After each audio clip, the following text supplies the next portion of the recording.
Let's get to the money. Let's get to the Money. Let's get to the Money. Let's get to the motherfucking money.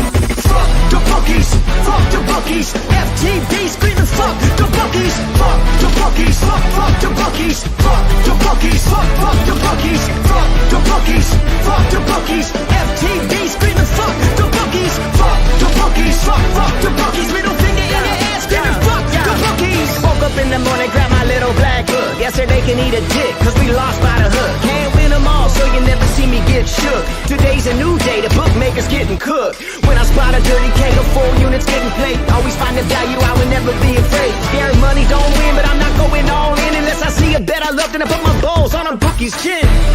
Let it all soak in, doubling my bread, winning money with my friends. If you got the itch and you wanna go big, follow Sharpie bets and you gon' really fucking win. This is not financial advice, it's entertainment. But if I find the right price, believe I'm parlaying it. You can see my spreadsheet, I'm winning, not just saying it. Profit in the green every week, I'm never negative. I can bet an ace or a shitty old picture. Pick the right spots cause I'm the K-pop whisperer. Shut up when I speak until you finally get the picture. I'm the best in the world, tell me you getting richer. Fuck the bookies, fuck the bookies. FTV screaming fuck the bookies, fuck the bookies, fuck the bookies, fuck the bookies, fuck the bookies, fuck the bookies, fuck the bookies. FTV screaming fuck the bookies, fuck the bookies, fuck the bookies. Middle finger in the air screaming fuck the bookies. Let's get to the motherfucking monies. And here we go. Let's get to the motherfucking monies then. Do it. Welcome to the Balking Dead, fellas, where there is no sleep for the wicked. We had a decent day yesterday, had the sale taken out of us, but like I said on the K-Prop watch party stream that we ended up having at the last second, if you have a legal book, make sure you go hit them up, guys. For the most part, I've heard good things. At least they've given you at least half of your money back on free bets. At the end of the day, still sucks ass, but it's better than those like me who bet them on a local or a offshore. Is what it is. Another day in the black for the best MLB prop show on the market. Now you'll know it's Friday, and that means the only person I speak K-props with and value their opinion. Not saying that you don't know what you guys are talking about, guys. I'm just the type who believes the more people you talk to, they can poison your mind, guys, or put bias in there that at the end of the day just doesn't work out for me. So, Spin Doc, how you doing, my guy? And on this Stack Friday. Man, been eyeing this card up for a while. It's been an outstanding week. Up almost 9 units this week, back-to-back sweeps, and 3-1 on Tuesday. So yeah, it's been a nice run. So I'll have another one today. I don't think we'll get to it on this show, but I will tweet it out for sure. But yeah, let's get into a stat card and see how many we can get in. Yeah, because I've got so many to talk about. If we got time permitting, guys, we're going to try to get to 9. We're going to talk about the 2 grays, and we got to talk about Corbin Burns, time permitting, guys. So you already know this show is sponsored by PrizePicks. If you haven't, go on over there and use that promo code PUBSPORTS. On your first deposit, they will match you up to 100, minimum of 25. You already know, guys, we got another sponsor. When you win, they want in. W, guys, it's a clean energy powder with no come down to your day. Simply by scanning the QR code on screen, you will get 10% off your first order by using the best promo code in the world. Pub Sports, that is. Shout out to the chat, guys. Appreciate you all for coming in. Shout out to the best producer in the world, Big Show Picks. Y'all know the drill. Hit the like if you haven't already, and make sure you have them notification bells on. We will compare the best lines available when first open, and then the best lines available 30 minutes prior to the show, and compare them to what PrizePicks has to offer. Another day in the black, guys, so let's keep it going. First pitcher on the board, Edward Cabrera versus the A's. Number 58 in the black book has a 28.4 K percentage on the year with a disgusting 15 walk percentage. Opening line on FanDuel was 7+ -110, and they still have the best line available at a -140 now to that 7+. PrizePicks has him at a flat 7, whereas hits allowed on PrizePicks under over are at 4 straight. Your lineup, it did come out, guys. It's 5 righties and 4 lefties, where I know his K per 9 is lefties and righties is dead ass the same, guys, but I'll talk about it when it's my turn, how You don't want to just put all them lefties out there, I don't think. Home, he's got a 12.6 K per nine, where on the road, he's got a 10.7. Granted, he's only pitched 20 innings at home compared to 32 on the road. Spin Doc, let's talk the guy probably in like the matchup of the gods. Yeah. I mean, by this point, you should know that betting unders on Oakland is just not an option. So you have two options here. First is over, the second is pass. And over the month of, the last 30 days, really, so taking out May 1st, Oakland has a 27% strikeout percentage and 767 plate appearances versus right-handed pitching. That is absolutely abysmal. It's dead last in Major League Baseball. I mean, most of you in here that bet on K-Props have probably bet against the A's at some point because they are absolutely hideous. Now, what I look for in a matchup like this, because it would be really easy to just blindly scream over, but you have to look into it a little bit deeper. And here's what I see. So in favor of this, Cabrera carries a 91st percentile whiff rating. So he's getting guys to swing and miss. We swing over to the A's, and we look at their swinging strike percentage, and MLB average in the month of May was 11%. A's not horrible. They're at 12.2%. Now, in every other swing metric, virtually every other swing metric that is been created by man, they are absolutely hideous.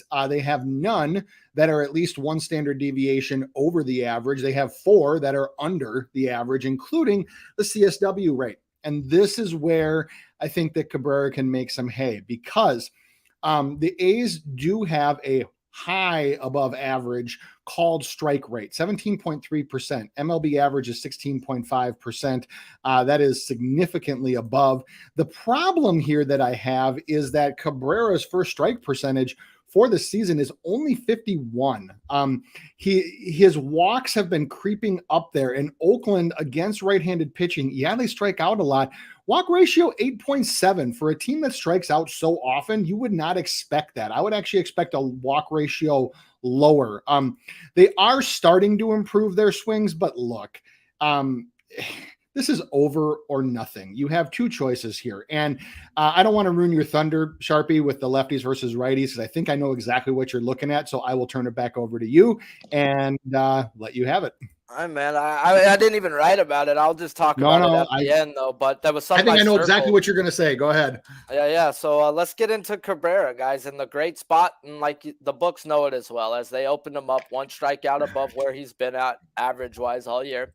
And over his last 10, technically, he's only hit it 30% of the time. And for the most part, most books have him at a now 7.5, to where you're now 2 strikeouts up, guys. There's a few books out there that have him around minus 140 and up, but you're definitely paying an Oakland tax. And this is what I love about Spin Doc. We come to our whatever the fuck that nice word is, the end result, different ways, guys. So he just talked about the A's, this, that. He looks at his shit differently than I do. And I'm over here looking at this, and I'm like, oh, Lord, guys, I get it, and I think he may smash it, guys, at the end of the day. I just do not chase numbers. That's just something I just refuse to do in my betting. He should be a 5.5, guys, at the end of the fucking day. And we get a 6.5 to a 7.5 because it's the Oakland A's. And what I did, guys, is I pulled him down to that 6 piece, and I've been like using him on anything and everything I want at the end of the day, guys. I altered him with Framer Valdez, both at 6. And I got a plus 101. And I like that, guys. I'll get into why I like Framer Valdez at that 6 spot. And I just pulled down Edward Cabrera where he deserves to be. Now, let's talk about them lefties, guys. This guy's batting average, K percentage to walk percentage, slugging to everything goes drastically down. Yeah, he still walks about the same, guys, at the end of the day, but he strikes out more. His strikeout to walk percentage goes up, guys. You want to put 4 lefties out there? This can put the guy out there for 7 fucking innings, guys. And if Edward Cabrera is out there for 7 fucking innings, yikes. You might just look at that ladder button, even though I don't chase numbers, guys. He might max out that spot, in my opinion. So I will be hooking them up a lot to the 6. Guys that I'm looking at and I don't like their juice all the way up, I'll be pulling them down to a 5 and strapping it to get even money bets on those guys. Like Edward Cabrera, to me, is one of the linked hook pieces that I like to do with a lot of my betting. Anything that you wanted to touch on? Nope. All righty then. Now we get to talk the game that, oh God, I'm waiting on my local weatherman Noli, and I've offered him hamburgers and money, and he hates me. Black Book number 14, Tyler Glasnow at the Red Sox. Career averages, guys, because he did come back from Tommy John last year and has only pitched a game this year. He's got a 30.3 career K percentage with a 10.2 walk percentage. Open him up on DraftKings. The best line available then was 7+ at -110. He is now at 6+ -132 on FanDuel. PrizePicks has him at a flat 6, whereas pitching outs under over are at 15.5. The lineup for your Red Sox today is 7 lefties and 2 righties. His career splits, guys, because like I said, he was hurt, doesn't freaking matter. He has a 12 K per 9 at home, 11 on the road, and he dominates the left and right-handed side pretty much the same. Lefties an 11.2 K per 9 and a career 11.6 versus the right-handed side. Spin Doc, let's talk freaking the Glass Man. Yeah. So all weather aside, let's just talk. I'm going to talk about this one, assuming that the game goes off as scheduled. This to me, like, screams an over spot, especially when, at least very, very recently, the 6.5 was +140. I think that we're still getting a little bit of a tail here with Boston about the books doing like the inverse of the Oakland tax we talk about, where they bump guys up, or the Seattle tax, which I'm sure we'll talk about a little bit later, to move guys up. They move guys down with Boston, and the books are still catching up to this one, because if you looked at their overall metrics about 2.5 to 3 weeks ago for a 30-day rolling period, you would probably agree with that. They had some of the best swing metrics in Major League Baseball.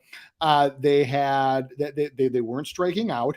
And, so yes, I know they've gone against Hunter Green. I know they've gone against Merrill Kelly, but you compare their swing metrics now. And this is why I always do a rolling 30-day period, because my goodness, the called strike ratio for the Red Sox, 18.2% in the last 30 days. That is that's way above average of 16.5. Their contact rate, or their swing rate as well, has gone way up. And that's not a good thing when you're playing, or when you're going against a guy like Glasnow, who, yes, one start this year, but he can make you chase the shit out of the ball. The other thing is the projected Red Sox lineup have a lifetime 33.3% K percentage against this guy. So, with a K prop, you don't normally see juice that high, and I know it's come down.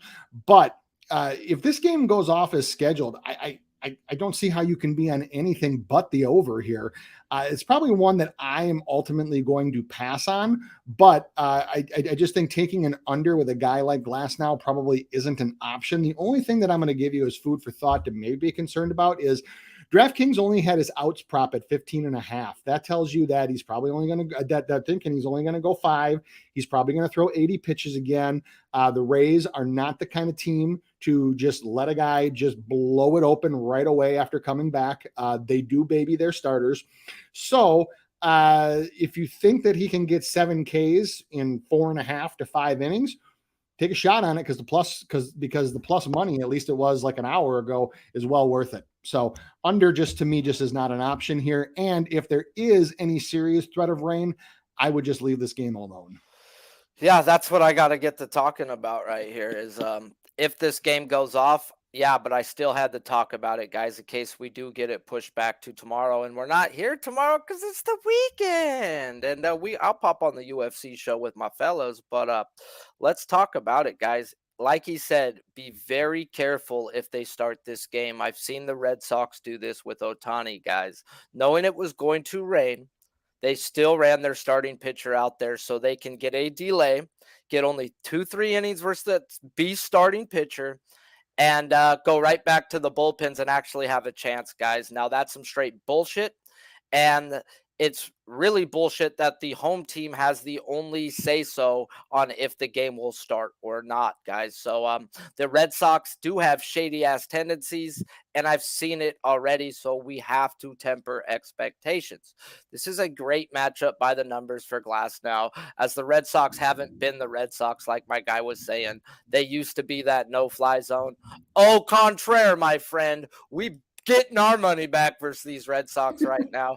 And yeah, over the last freaking 15 days, guys, they are not the Red Sox. They are walking below league average, 15th in batting average, bottom 7 in OPS and isolated power, and striking out near a 25% clip. Well, if Glasnell's first start, guys, versus a Dodgers team who don't strike out, unless you got high velocity, that is, like this man does. He got racked, guys. He got hit hard, but he still went 4.1 innings with 8 punch outs on 83 pitches. I do expect this man to be capped at that 90 pitch mark, guys. Like he was saying, they are not going to just let Glasnow go. I don't give a fuck if he's got a perfect game going. They are not going to just let Glasnow go, guys. He's got Glass in his name for a reason, okay? This guy is a stud when healthy. But the best ability is availability, guys. And they want their pitcher in October. They don't fucking care about June 2nd like we care about, guys. So the fact that he has came down to a 5.5, guys, tells me that people know it's going to rain. And the Red Sox are janky as fuck and will start the game. So I'm waiting on my weatherman Noli Knows to tell me if I can get in or not, guys. But if he says go, I'm fucking going, man. This is over or not for me, guys. And I'd rather just get it pushed back to tomorrow so I could then load up and fuck the bookies in the eye holes, as I like to say. So I don't want to get fucked by Mother Nature at the end of the day. Yep. And that has been the Red Sox golden ticket at times. Anything else to add on? No, other than just if you're on the fence about a guy, if you're ever wondering, like, why is his line like this? Always check the outs prop, because if it's up, it will tell you how many innings they expect him to go. And those lines are set very similarly to how K-prop lines are set. So I was talking to you about that the other day, bro. And if I would have listened to the outs on Javier versus Milwaukee, I would have never bet it. Why the fuck was he at 17 that day, bro? Like, yep. You got to pay attention to everything. Now I look at earned runs, hits, whoop, whoop. I broke down Valdez's everything. I'm like, okay, his hits are high. Well, usually when he goes fucking deep, you know, yeah, you can get a hit per inning on 7-8 innings. That's a Valdez long game. So the way we'll get into that, I think they got Valdez going deep today. So at the end of the day, let's talk about both sides of that plate. Mm-hmm. This is we got 2 great games with 2 great pitchers, guys. So depending on where you live, and I'd say 75 to 85% of the world is going to say the Dodger game's better, because you just got to be an Astros or from Anaheim to say the other side, or from Japan. You know, we got them sides. So Black Book number 2, Shohei Ohtani at the Astros. He has an elite 35% on the year, with a high 11 walk percentage on the year. They opened them up on FanDuel with the best line was 8+ at -105. He has dropped, and I get it. 7+ -145 was the best line on MGM. 7.5 on PrizePicks, whereas hits allowed under over are at 4.5. Projected lineup for your Astros, which you could pretty much book it every day, is 7 righties, 2 lefties. His home road K per 9 this year, he has been better on the road with a 13.5 K per 9 compared to an 11.8 on the road. And he's been better versus the right-handed side, which these guys do like to load up, with a 13.1 K per 9 compared to a nice 11.8 from the left-handed side. Let's talk Ohtani. Yeah. So we've talked about this guy before in this fashion. Is he going to throw the splitter, yay or nay? When he does, if he does, he could have a banner night. If he doesn't, if he tries to get it by these Astros with his fastball, that just ain't going to work. The Astros have faced multiple primary fastball pitchers in the month of May. Right-handed pitchers, I should say. 725 plate appearances, only a 21.7 K percentage. That's also, remember, before they had Altuve back in form. So They have really, really changed their swing metrics. They've changed their strikeout metrics. I don't put too much stock in the history for Ohtani versus the Astros, because yes, he has a 29.8 K percentage and 131 plate appearances versus the likely lineup. The problem here is that it's been so spotty. There've been games where he Ks them like 10, 11 times, and then games where it's like 4. Ohtani still having an elite whiff rate, 93rd percentile whiff rate. And the Astros, for swinging strikes, they're below average, but not much, 10.5%. They're just slightly below. So this one is probably going to be a pass for me. Reason being is because Ohtani has hit this multiple times against this team. And also, I don't know what his game plan is going to be. Sharpie, we talked about this earlier, is that, are they going to let Ohtani call his own game? I'm guessing that they will, because pretty much they're letting Ohtani do whatever the fuck he wants right now because they want to re-sign him. So they're probably going to let him call his own game. Will he call the splitter? Because he hasn't been in the past. So this is probably just a stay off spot for me. And yeah, we got to talk about the splitter, guys. Goat Tani versus the almighty Astros, who by the numbers say, get the fuck away from me with this over, Sharpie, as they're walking at a nice 9.5%, bottom 10 in strikeout percentage, middle of the pack in batting average, in top 6 OPS and isolated power. They've been just beating the dog shit out of pitchers again, guys. This team is clicking on all cylinders. Abreu starting to hum, and Altuve's back, guys. This is a lineup, guys, that you need a good reason to run a over with. Now, if we look at past history, guys, yes, at the beginning of the year, he did damage versus the Astros team last year and racking up them Ks. Then in the second half of last year, guys, he played them a few more times, and the strikeouts just weren't there anymore, guys. And we've talked about it at his first start when we talked about if he don't hit his K prop over today, guys, it's that gut feeling of he used his splitter, guys, at the first half of the year like a monster, guys. And of course, he racked him up versus this team when he decided to go fastball slider, which some jack fucks like to call a sweeper. Predominantly slider, guys, fastball, like those are his 2 main pitches now, guys, and he hasn't hit this over yet in over 3 opportunities, and the opportunity this year was a fucking golden opportunity, guys. They were striking out at a 24.5% clip, and they couldn't hit nobody at that time, guys. You're not getting the Astros at that point now, guys. You're getting the Astros while they're humming, guys. So that splitter usage has dropped over half, from 14%, guys, last year to less than 7 this year, guys. He's just not fucking using it. Now, I don't have enough balls yet to take his under, guys, but FanDuel does have it at 7.5 to the under, minus 122. And if you give me the everyday Astros lineup, like I should get, I'm probably going to go a half unit on the under here, guys. I'm just sick of saying it's going to happen with this man and it happening, guys. Like, why am I not going to bet his over if I'm not going to go under? Obviously, I think he's not going to use his splitter. And if he does, I'm fucking cooked, bro. Like, let's just be real. I'm fucking cooked here, bro. But if he does what he's been doing since the last half of last season and all this season, I think it's going to be hard to get 8, bro. I just really do. So, give me those Astros lineups, and FanDuel, thanks for that 7.5 being there at a decent bettable price, because everybody bets Ohtani overs, so you'll always find a good number on the guy, guys. So is what it is. Anything else to add on? Right now it's a lean. You give me those fucking my 7 righties, 2 lefties with my bum ass Aldonado back there, because I'm gonna need them for Valdez. I'll be there, guys. Half unit on that 7.5 for me, guys, to the under. Call me fucking crazy. It'll be my 3rd one of the year. Which Gargaro kind of made fun of me when I told him, bro, I think I'm gonna take Ohtani under today. And he goes, I've took 2 all year. And he goes, I think I've taken more than that. I was like, fuck you. You took 2 yesterday. Took 2 today already. 2 today. Like, dude, like that's I'm on 2 today already. It's the worst thing in the world. I've told you, bro, because just like the people who pay for your plays stress out when they get 2 strikes. Oh, yeah. Most pitchers take the first pitch, guys, unless they get the pitch they're looking for, then they're going to swing at it.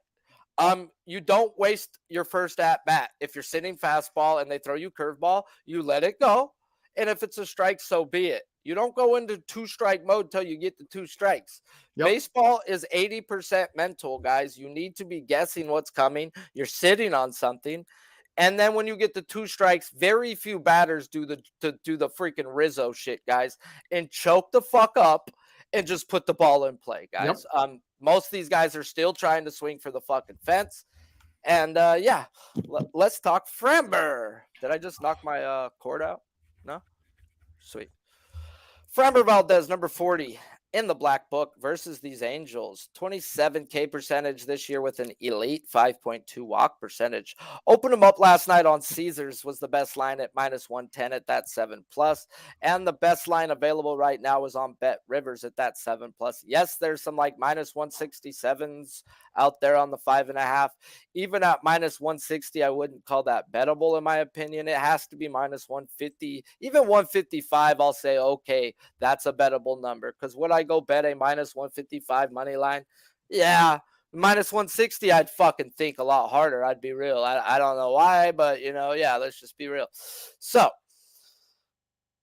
PrizePicks has him at a 6.5, whereas pitching outs under over are 18.5, and that's at a -110 on all the books right now. Projected lineup is a 5 righties, 4 lefties for your Angels, which I don't fucking get that. So maybe that's not going to be their lineup. K per 9 2023. He has a 9.4 K per 9 at home with a 10 K per 9 on the road. He does have 44 innings at home compared to just 22 at home. I mean, on the road. Lefties, he's got a 9 K per 9, where righties, he's got a 9.7 K per 9. Let's talk Framber. The mind fuck line of the day, or maybe the last 2 days, because it was up yesterday before he got pulled. And I know they were thinking about starting him on short rest before they went with spot starter. But, DK just moved this one to 5.5 at -180. You obviously shouldn't play that. -180 is just stupid juice. But I mean, everything here is set up for an over. You have an Angels team that 229 plate appearances against lefties in the month of May, 25.8% K percentage, and only an 8.3 walk percentage. And you have against Framber, the projected lineup, 100 plate appearances and 36 strikeouts. So 36 K percentage, 86 percentile walk percentage, doesn't walk many guys. Angels swing metrics have been better. I say better, and I stop just short of saying good. They're swinging. This is the thing that concerns me, though. MLB average for swinging strike rate, I talked about it before, was 11% in the month of May. Angels at 12.5%. And they had some games where they were over 20. Now, where they don't falter is on called strike rate. So they have a called strike rate almost 2% below average. What that tells me is, and you can see it by their total swing percentage, they have actually one of the highest total swing percentages in all of baseball. The only team that's higher is the White Sox. Actually, the Phillies are a little bit higher as well. So they swing at 49.3% of pitches. So almost half of pitches that come in, this team is going to swing at. So, Framber with a 53%, 53rd, I apologize, percentile whiff rating. It's above average. It's not the greatest. So, like, in the end, I get why this number is hovering between 5.5 and 6.5 numerically. But looking at what Framber has done to this team virtually every time he's faced them, and the damage that he's done in some home starts this year, how can you possibly look at an under in this case? I can't. Well, I'm glad you can't, bro, because right now I gotta go over, fellas, and let's talk a guy. They did try to play those hoe games with us yesterday, and we still get a 6.5 at a very bettable juice, guys. And that one at first did catch me off guard, guys, because I really thought it should have been a 7.5 realistically. So I pondered it and looked, and that guy right there just made me feel a whole lot better, because I didn't figure it out. And I still was like, fuck these people, bro. I'm going to fuck these books up. Now the man just next to me just told us why, guys, and that's because they swing at fucking God-given everything. And that makes me feel better with the bet I ended up pulling on and putting in at the end, because I hate having all my eggs in one basket like I do a lot in this game, guys, because the majority amount of my bets today are on this fucking man right here. So let's talk Framer Valdez, baby, in a matchup from the baseball gods. The Angels are walking league average and striking out at a 26% clip, and 11th in every hitting category versus left-handed pitchers in their last 200 plate appearances. In 11 games since last year versus a team with a 24K% or worse, Valdez has a beautiful 88% win percentage to that over 6.5, averaging wiggle room motherfuckers 8 strikeouts a game and 11 opportunities, including a game last year versus these Angels when they had a bad K percentage, and he went out there and put up a 13 McStrider piece, guys. Played them again this year when they weren't striking out. He just went out and gave him an old 10-piece McNugget. Now, guys, there is one issue here. And yes, I am on the over 6.5 at -110 as a full unit bet. And I do have him pulled down to that 6, guys. At the end of the day, I altered him to Cabrera's 6 and got +101. And he's got a 100% win rate to that 6, guys, and 11 opportunities to a 24% K percentage or worse.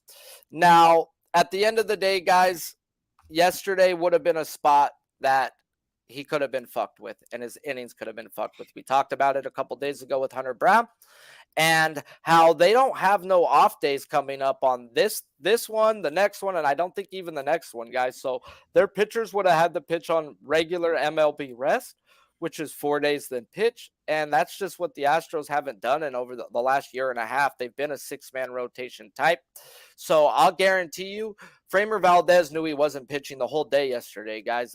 He knew the night before he wasn't going to fucking pitch. The Astros ain't going to pull that whole shit on their ace, guys. At the end of the day, they just pulled that on the books and everybody else and waited. That kid was already on a fucking plane the day before to come start that game, guys. So the books knew it. We didn't catch the plane trip of the kid, guys. So someone out there in Astroland needs to be knowing when your kids are coming up, guys, and give us a little ring-a-ding-ding and let us know. So at the end of the day, guys, I ended up, like I said, putting a lot of my eggs in one basket, and I did take this over 18.5 outs at -105 on an offshore. He is at -110 on all the legal books, guys. And for multiple reasons, not just what the guy said next to me, which makes me now feel even better for taking it, guys. For the fact is, they just had a kid go yesterday, and they did use their key pieces in the bullpen. Granted, they only did 1 inning each, and they did not pitch the day before because they got whacked. So all their good pieces are ready to go again, but this is a day where they let their good pieces rest 90% out of 100 times, 90 out of 100 times, guys. Framer Valdez is that dude who eats up innings, guys, like a motherfucker. He can have a bad inning, give up 3 runs, and still calm down and go 7, guys. He is that type of dude. Dusty Baker has all his faith in, guys. So I am on this guy heavy today, guys. Heavy. So let's fucking go, Framer. Come on, man. Don't let me down, Framer. Anything else to add on? Oh, good. All right, let's talk the key other pitching matchup of the day. Luis Severino at the Doyers, my Doyers, number 41 in the black book, 25K percentage on this small sample. Oh, we got to go 2022, 2023 combined because he's only pitched 2 games. He has a 25K percentage with an 8.3 walk percentage since last year. Morning line was a 6+ at +112 on FanDuel, where his closing line is +120 to that 6+. Everywhere you want him. PrizePicks has him at a 5, earned runs under over 2.5 on PrizePicks. Projected lineup for my Dodgers, 5 righties and 4 lefties. His K per 9 last year, guys, as like I said, he only played 2 games this year. He had an 11 K per 9 at home compared to an 8.8 where he is at today on the road. And he's had a problem over the last, even going into this year, guys. 6.9 K per 9 versus the left-handed side, and a elite 12.2 versus the right-handed side. Let's talk the Sevy, man.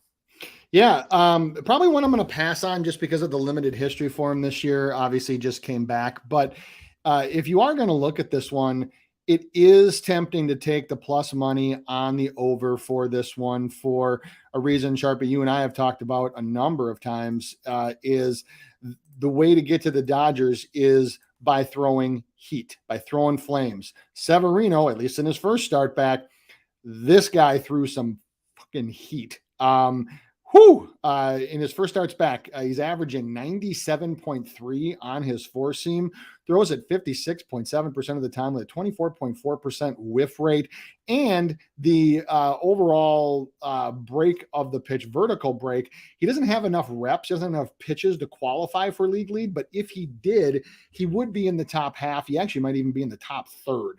So this is one where I struggle because I don't know if he's going to get smacked around and get to face enough batters to get there. Other than that, there's nothing that's stopping me from this over, including the plus money. All I'm saying is if you're going to bet this one, A, tread lightly, and meaning like I probably wouldn't put a full unit on it. And B, over is really the only option that I see here. Yeah, this is a spot where I like had to bang my head up against, guys. And like you said, 97.3 was his average, guys. That's higher than his top 3 Cy Young year, guys, and best average on his field velocity on his average since 2017. Looks like he's healthy, fellas, and that's one thing you don't want as a healthy Severino. This was a spot where I banged my head, guys. We either under, over, and I had to just let him go. We all know the Dodgers are where right-handed K props overs have gone to die, unless you got that one pitch we like to talk about. And they have an issue, guys, with high velocity. It is what it is. And like he just said, in a small sample size, 97, throwing it damn near 60% of the time. Now, when I look at his pitch usage and spin rate, guys, it seems that Severino hasn't found his changeup this year. And when it does come along, the strikeouts do come up versus the left-handed side than where it is at right now. But that's the reason why he's actually doing worse than he has been doing career-wise. Even last year, guys, with a 7 K per 9. He's at like a 4.5, damn near 5 right now. And that's strictly because his changeup just hasn't been there yet.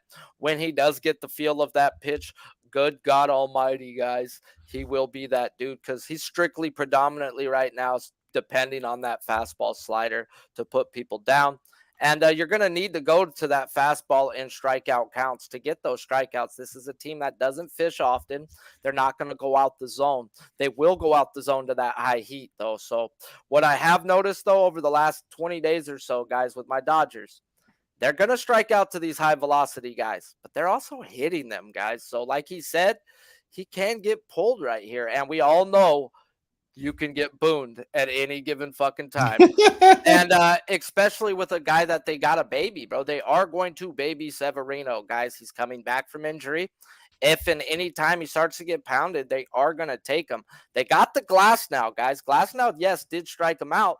Glasnow got beat down, guys. Strider only gave up 2 earned runs, but there was 5 runs on the board that day. There was runners on base, guys. So you don't want lefties in the lineup. That's never good for them, guys. That's something where, like, okay, it's hard for me to get on an over when the Dodgers can realistically put 5 lefties out there right now. And want to call me fucking crazy, guys? I bet you Hayward's in the lineup today.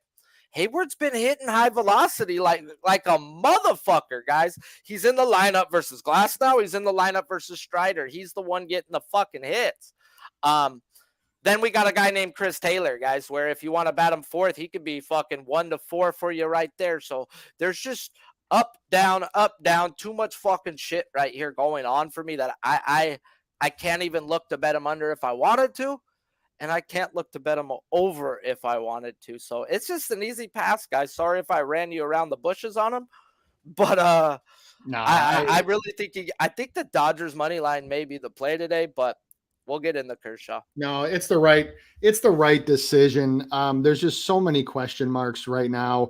The other thing that concerns me is there is no outs prop for him. What that tells me is that either A, they don't know, or are very unsure, or B, don't even know if he's going to go to 5. So to expect 6 Ks in that situation, but then on the other side to take an under against a team that strikes out against high heat like that, guys, there are so many. If there was like 3 games on the card, maybe we could work some kind of alt stuff into a parlay. With so many good pitchers and so many good matchups on the card, your money is better spent in many other places. very many other places. So smash the like button if you already haven't, and we're gonna get to a lot more as we're doing okay on time right now. Let's talk Clayton Kershaw versus the Yankees. Number 40 in the black book this year. He's got a 29.4 K percentage with an elite 6.3 walk percentage. Open him up on FanDuel 7+ at plus 122. The best line available now is still on FanDuel, but he's now at a minus 136. Nice 50-cent lean toward the Kersh. Closing line, guys. Up, came back down. Welcome to Jesus. He's now back at minus 108 on FanDuel. Ha, tricked ya. PrizePicks is at 6.5. I tricked myself by putting all three there. I'm sorry. Hits allowed under over are at 4.5, where your projected lineup is. They do have actually Rizzo back tonight and 8 righties to go with him.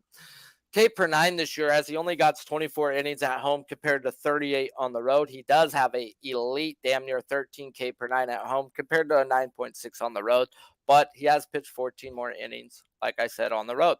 Lefties, he has a disgusting 4.8 K per 9 compared to a 12.2 versus the right-handed side. It's a stupid small sample size from the left-handed side. This is a guy who has an 11.4 K per 9 versus left-handed batters. So just wanted to fuck with you there. Let's talk Clayton the Great. Yeah.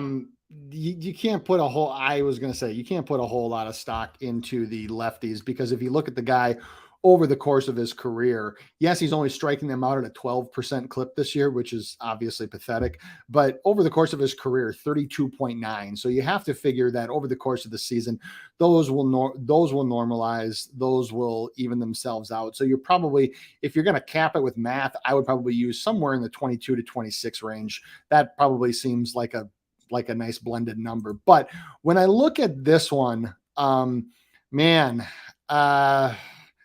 lifetime 102 plate appearances, 25.5 K percentage. So that would definitely make me lean to the over. However, up until very, very recently, the Yankees have done a phenomenal job with their swing metrics. They actually ranked towards the top in baseball in many of them, but there were a few days that they had that rolled off. And so now they're just somewhere right here in the middle.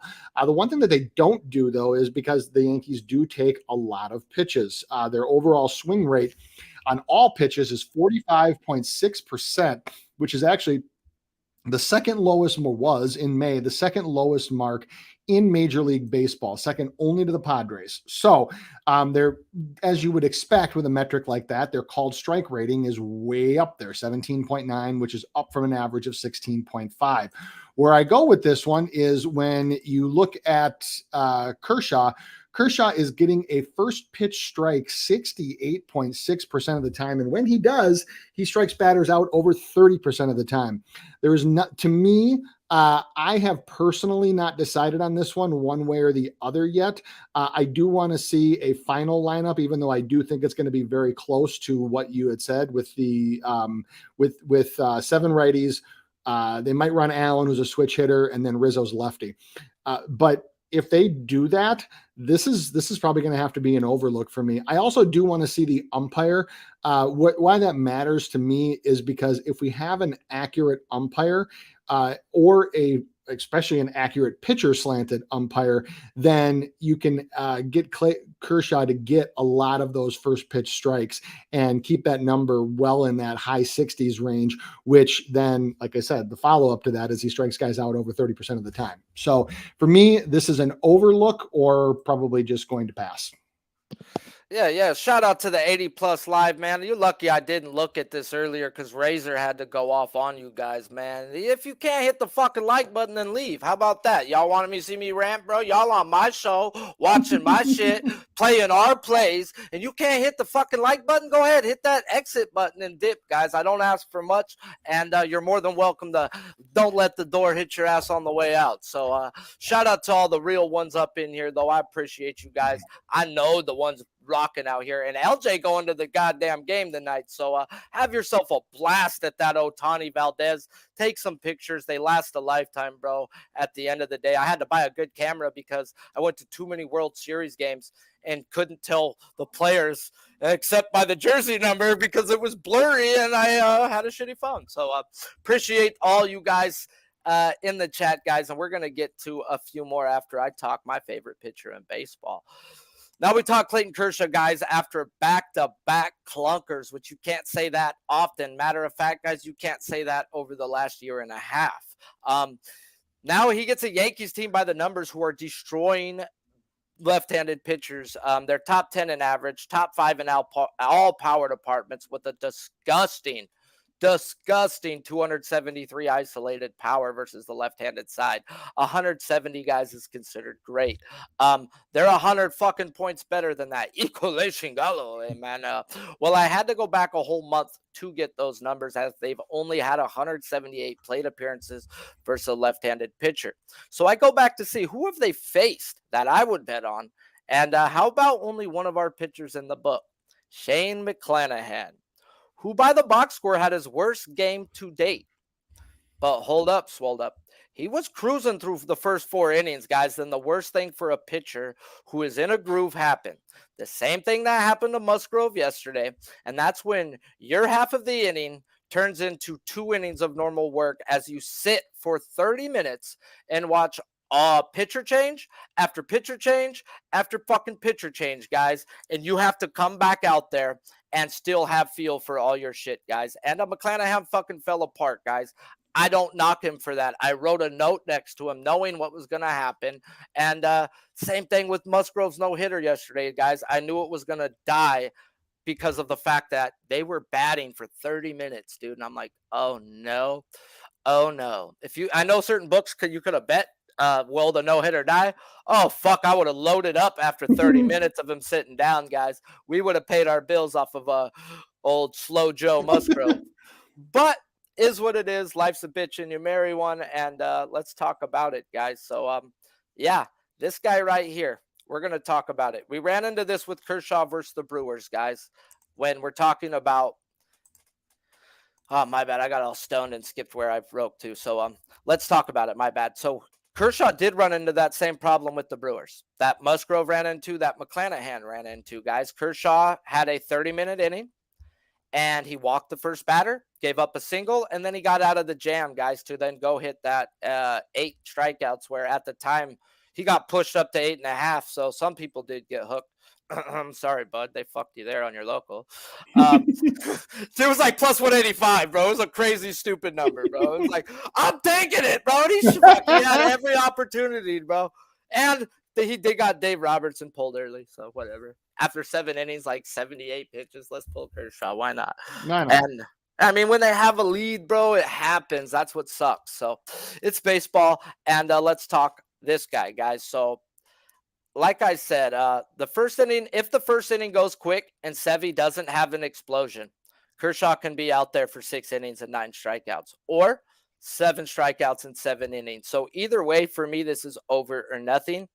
And once the lineups come out, I may do a little more digging into whiff percentage, chase percentage, and whatnot, because yes, Kershaw is a strike thrower, but a lot of people need to look into that, guys. I mean, after he gets first pitch strike, he then goes to a 33 or 63% breaking ball, guys. And this dude don't miss breaking balls often. He throws them where he fucking wants to, guys. And if he wants to get you to chase, he's going to get you to. And if he knows you are a whiffing type, he's going to attack you in the zone. This is an elite pitcher who knows how to pitch. He used to be an elite pitcher with elite velocity, guys. So he had to learn how to pitch after he lost 6 miles per hour, and he's still that motherfucking dude, guys. So yes, a lot of people are going to want to put in the fact that this guy this year has a sub 1.2 ERA at home and a 4 ERA on the road.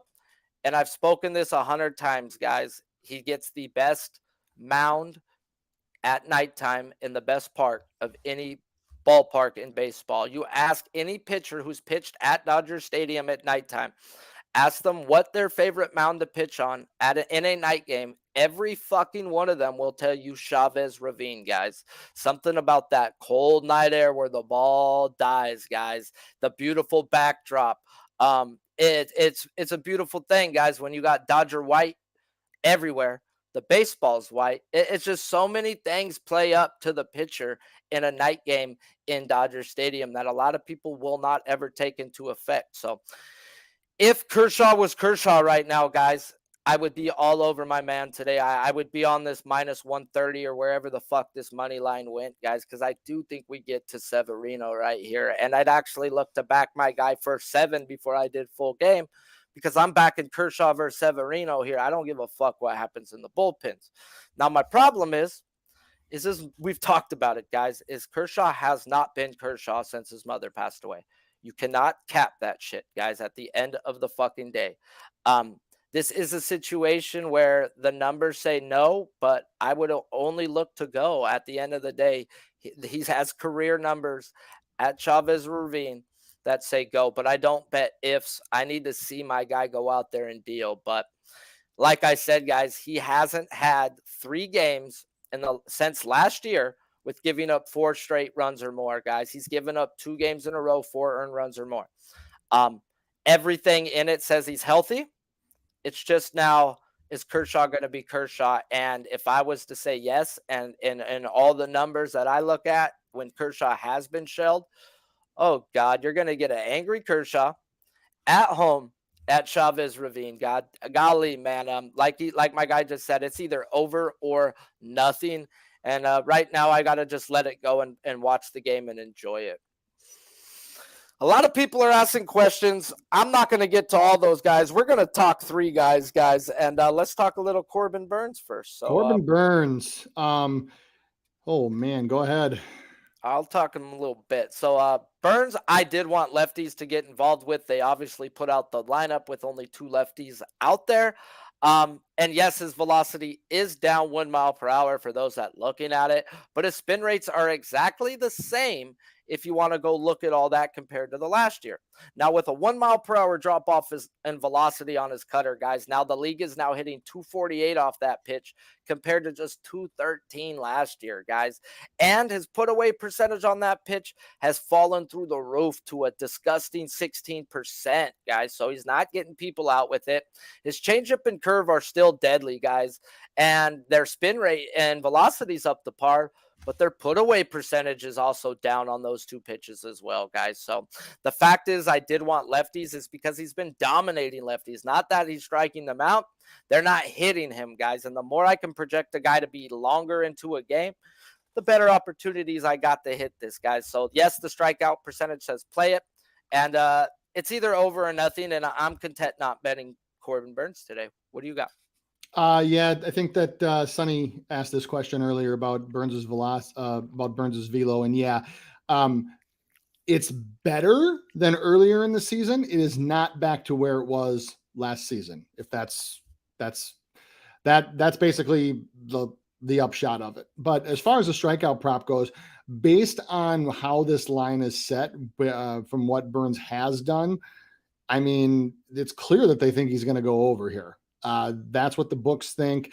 I think that when you have a guy that's only averaging around 5 Ks per home start, but now he gets a team where, yes, it's limited sample size, but he has struck this Reds group out like 40% of the time. So in the end, I had to let it go. If it was a shorter card with less good spots to get our money in, I probably would have thrown a half unit on the over here.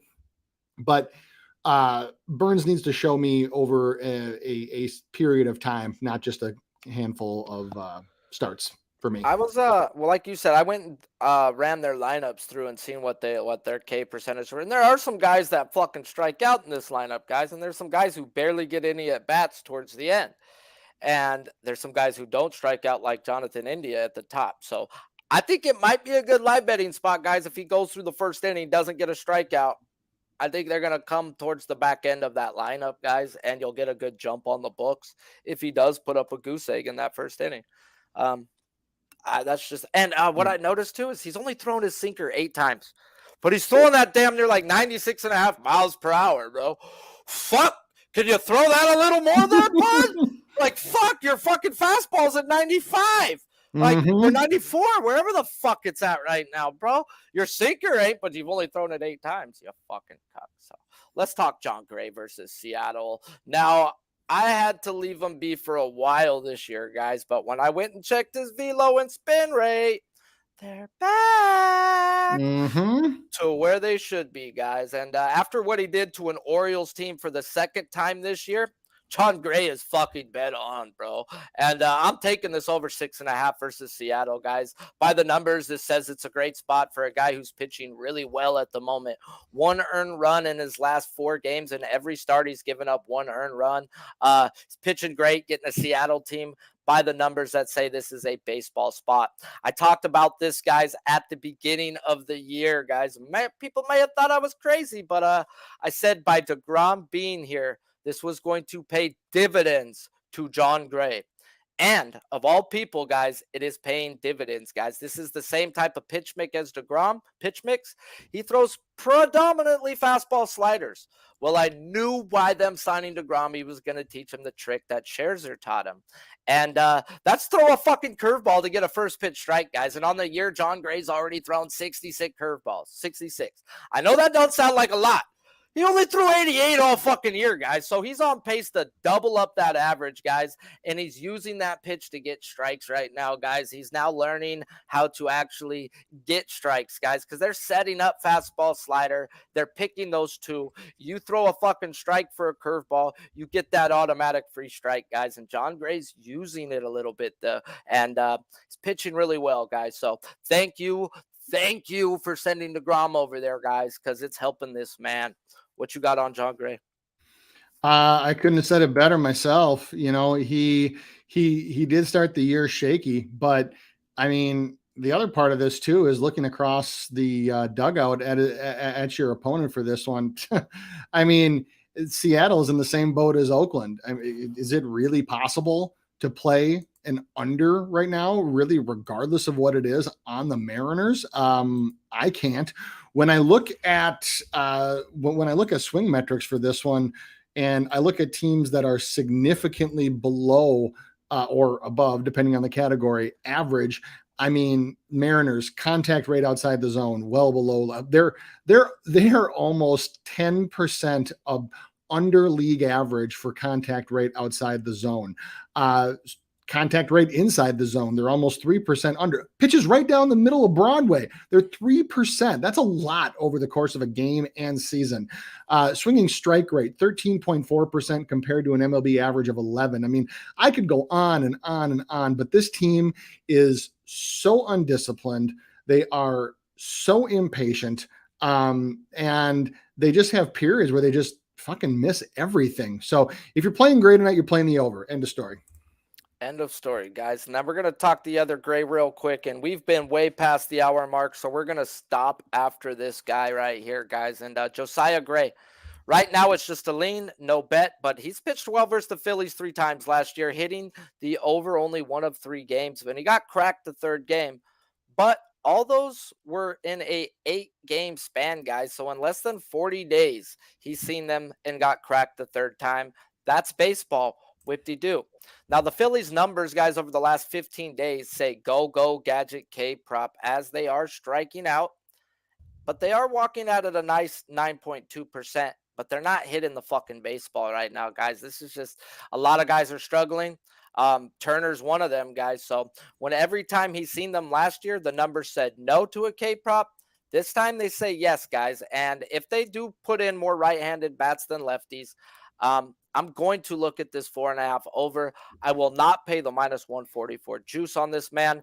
I will hook him to Edward fucking Cabrera at 5 and get minus 109. I've already looked at it. So, like I said earlier, I will fucking pull Edward Cabrera down to whatever type of juice I need to get a decent size bet on, because minus 144 on Josiah Gray. You hooked me last week on a minus 150, you fucking cuck. So, anything to talk about Josiah? I pass on him. I've actually been on him a couple starts this year. He just doesn't look the same. He doesn't look right. I actually passed on him pretty quickly today. So everything you said. I said everything you said. He's a frustrating guy to be on this year so far.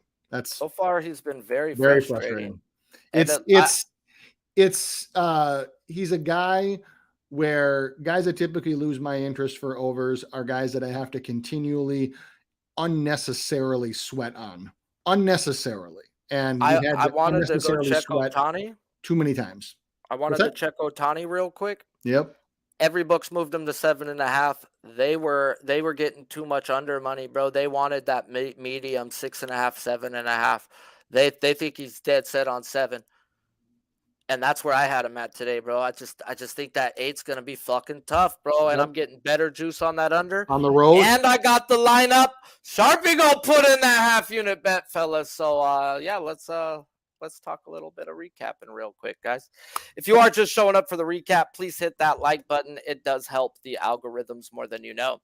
Today on the Balking Dead, we go for 5 straight days in the black. Our mateys. Starting off taking Edward. We talked to Edward Cabrera, guys, and how the books jumped him up 1 to 2 strikeouts, depending on what books you have.